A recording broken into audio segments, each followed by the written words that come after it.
तर मित्रांनो पाहू शकता तुम्ही, हा आपला भुईमुग पीक आहे मित्रांनो. तर पाहू शकता तुम्ही आता भुईमुग पिकाला आता फुलं वगैरे यायला लागले मित्रांनो. तुम्ही पाहू शकता तर हा भुईमुग आहे. पाहू मित्रांनो, पाहू शकता त्याला पिवळ्या कलरचा फुलं येतो भुईमुगला, तेव्हा त्याला खाली शेंगा लागतात मित्रांनो.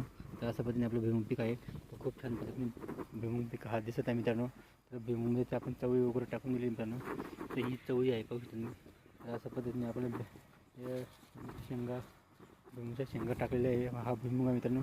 हा मूग आहे. मुंगाच्या शेंगा लागायला पाहिजे मित्रांनो. असं पद्धतीने मुगाचं फुल आहे आणि शेंगा पाहू शकता तुम्ही. इकडेच एका साईडला आपण मूग टाकून दिलं आहे. इकडे एका साईडला आपण भुईमुग आहे मित्रांनो. तर भुईमुग खूप छान आहे. फक्त पावसाची कमतरता आहे, त्यांना पोट भरून पाऊस भेटत नाही मित्रांनो. त्याच्यासाठी आपण पाईप वगैरे टाकून आपल्याला विहिरीतलं पाणी सोडून देतो मित्रांनो.